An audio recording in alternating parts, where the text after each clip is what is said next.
Tu vois, Louis, on a de la chance, hein. On est samedi, c'est un des 2 jours de marché de la semaine à Saint-Tropez, sur la place des Lys. Et là, comme tu peux le voir, c'est un marché qui est vraiment resté typique, traditionnel, provençal. C'est le marché qu'on aurait dans n'importe quel petit village de Provence, sous les platanes.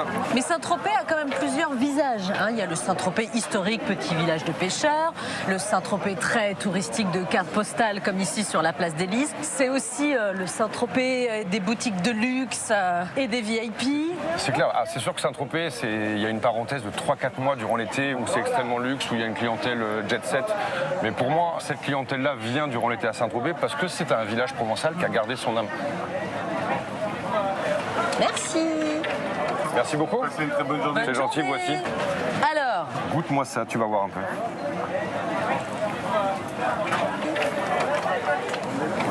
Alors? bah, forcément, c'est bon. C'est ça le problème, c'est que la tarte tropézienne, c'est bon. C'est un des problèmes, je suis d'accord. Tu sais d'où ça vient, le nom de la tarte tropézienne?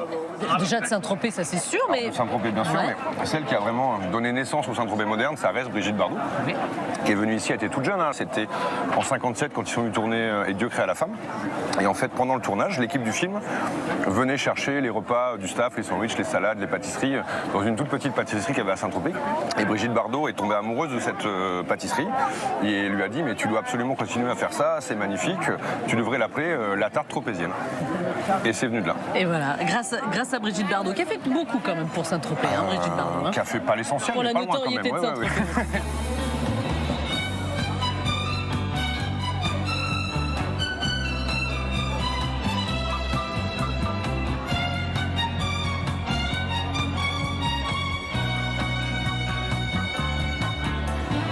Tiens, regarde là, on sort un peu de la vieille ville, on retourne sur le bord de mer.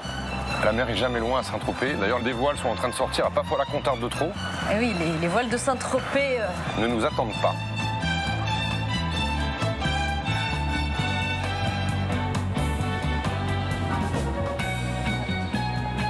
sont tous plus beaux les uns que les autres, hein, ces bateaux. Ah, mais là, tu as parmi les plus beaux de Méditerranée, mais même les plus beaux de la planète. Un bateau princier, celui-là. Tu dis, il y a enregistré le club de Monaco, c'est le bateau du prince. Ouais. Tiens, regarde, à côté, il y a Sunshine.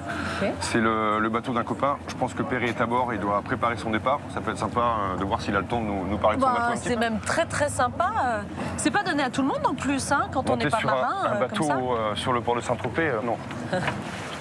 Perry, bonjour. Bonjour, ça va? Salut Perry, comment vas-tu? Bien.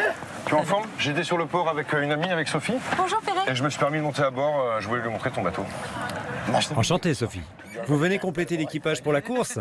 Merci. Je suis curieuse d'en savoir un petit peu plus sur votre bateau. Vous pouvez me raconter son histoire? Oui, c'est une goélette. C'est une réplique du Sunshine original. L'original a été construit en Écosse en 1900. Et malheureusement, il a coulé. Pour les amoureux des bateaux, c'est émouvant de voir des répliques comme celle-ci. Surtout, comme tu peux t'en apercevoir, on ne dirait pas une réplique. Non. Le bateau a été construit à l'identique, avec les mêmes matériaux. Regarde, les poulies sont en bois, tout est sur mesure. Tout est fait pour le bateau. Voilà, on ne fait pas la différence. On a participé à de nombreuses régates avec ce bateau en Méditerranée. Pour nous, la course d'aujourd'hui est très spéciale. Pour la tradition, pour le respect des bateaux anciens. Pour les petits et les grands, c'est fantastique. Ça donne le sourire. Ouais. Merci pour votre accueil, capitaine, et bon vent. Merci à vous.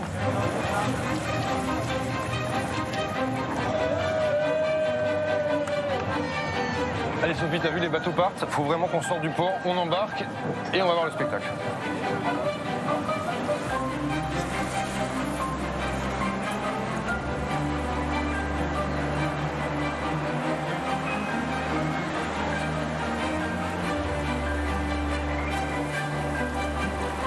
C'est un peu l'embouteillage là, hein, dans le golfe de Saint-Tropez. J'ai un peu du mal à m'y retrouver entre les différentes catégories de bateaux. Par exemple, juste à côté de nous.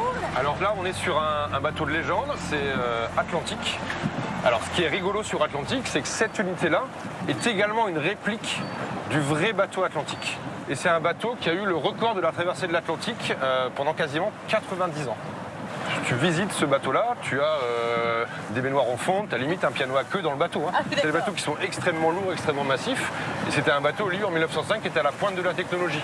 Mais qui servait à quoi à l'origine en 1905? Qui avait été créé pourquoi? Mais c'est le début du yachting, si tu veux. Ça a été le début de la plaisance. C'est-à-dire qu'on a commencé à naviguer pour le plaisir. Avant, il n'y avait que des gens qui allaient sur l'eau pour travailler, pour pêcher. Quelle idée d'aller sur l'eau pour le plaisir? Ça n'existait pas.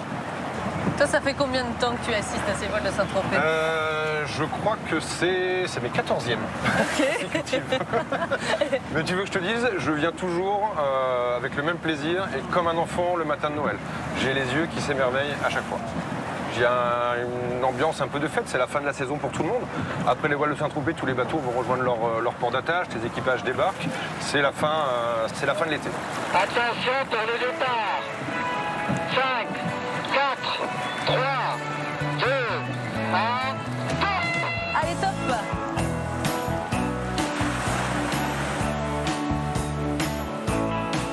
Ah là, il n'y a plus de copains. Hein. Non, on se donne un coup de main à terre, on est copains au bistrot, mais dès qu'on est en course, ça rigole plus. Bon, alors attends, il en est où notre Sunshine? Est-ce qu'il a fait un bon départ? Il est juste là, je dirais qu'il est en 4e position. Sur sa catégorie, il y a 7 bateaux qui courent, donc milieu de flotte. Pas un bon départ, mais pas un mauvais départ. Je leur donne 2 heures, 2 heures et demie de parcours, je pense à peu près aujourd'hui.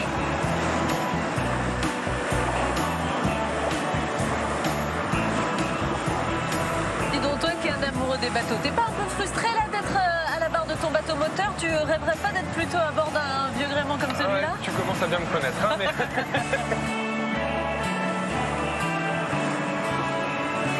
Moi, l'arrière-plan qui me comble de joie, c'est d'avoir l'Estérel juste derrière nous. L'Estérel vue de la mer.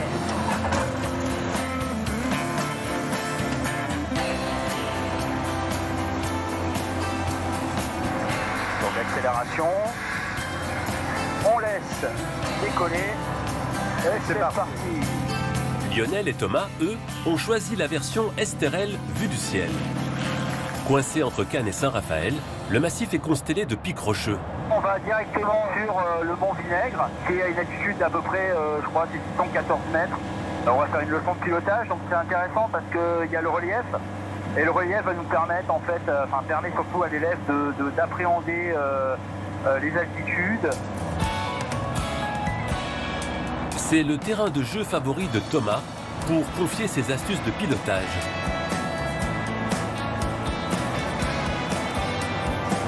On va faire le tour du pic de l'Ours. Dans un décor à couper le souffle.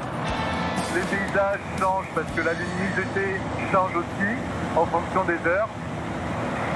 Et on s'en lasse pas, je crois que c'est une des plus belles régions de France pour apprendre à piloter un ULM. Moi j'adore parce que tu as ce contraste entre la mer, la montagne, la couleur rouge de la roche, c'est extraordinaire. Et en plus derrière, en toile de fond, tu as carrément Cannes, voire même plus loin les îles de l'Érins, c'est Nice.